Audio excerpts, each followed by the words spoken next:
Dictation शुरू करते हैं 5 सेकंड बाद।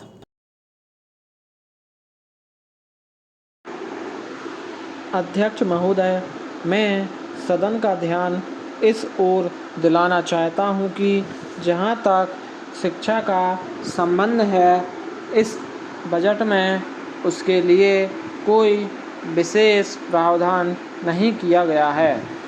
मैं ऐसा भी नहीं कहता हूं कि अधिक से अधिक स्कूल खोले जाएं।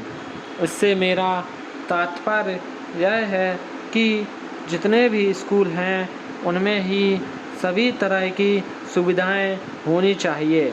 समय के अनुसार जो परिवर्तन होते रहते हैं उनकी ओर भी हमें अवश्य ध्यान देना चाहिए। इस समय जो सबसे आवश्यक बात है वह है शिक्षा में मौलिक परिवर्तन किया जाना।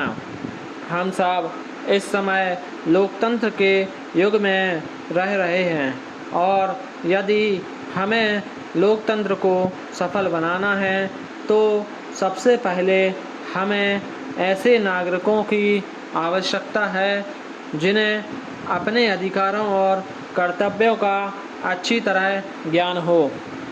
महोदय, मैं अपने माननीय मंत्री जी का, जिन्होंने बजट भाषण दिया है और अपनी नीतियों की घोषणा की है, धन्यवाद करना चाहता हूँ।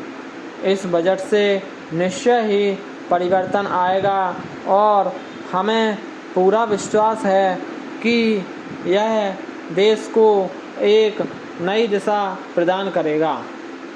इस बजट भाषण को सुनने से यह पता लगता है कि समाज के सभी वर्गों का इसमें ध्यान रखा गया है। भारतवर्ष एक कृषि प्रधान देश है और मैं यह समझता हूँ कि इस बजट को तैयार करते समय यह पूरी कोशिश की गई है कि इससे ग्रामीण अर्थव्यवस्था को पूरा बल मिल सके।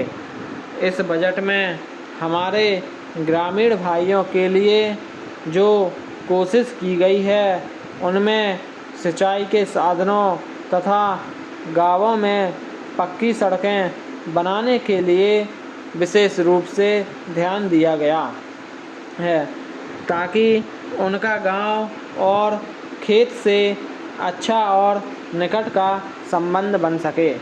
इसके अतिरिक्त इस बजट में कुटीर उद्योगों और रोजगार के साधनों पर भी विशेष बल दिया गया है। इससे ग्रामीण अर्थव्यवस्था को बहुत बड़ी राहत मिलेगी। महोदय, इस अवसर पर मैं एक बात की ओर आपका ध्यान आकर्षित करना चाहता हूं कि बहुत से हमारे भाइयों ने कहा है कि वे अपने क्षेत्र की सफाई आदि के कार्यों में सहयोग नहीं देंगे। मैं इससे भली भांति परिचित हूँ कि राजनीतिक दल स्वास्थ्य के विषय में ध्यान रखते हैं क्योंकि यह एक बहुत ही आवश्यक कार्य है। इसमें राजनीति का कोई रंग नहीं आना चाहिए, ऐसी मेरी आशा है। मैं अनुरोध करूँगा कि सदस्यों की जो समस्याएं हैं उनको ध्यान में रखते हुए नगर प्रशासन कोई ऐसी नीति बनाने की कोशिश करे जिससे नगर निगम से एक सहयोगपूर्ण वातावरण बना रहे, किंतु इस वातावरण में राजनीति बिल्कुल ना आने पाए।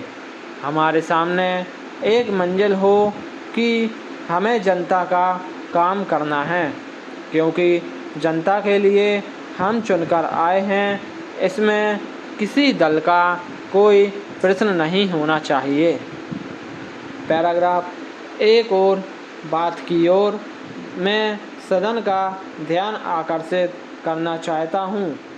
बेसहारा महिलाओं के लिए भी इस बजट में प्रावधान किया जाना चाहिए।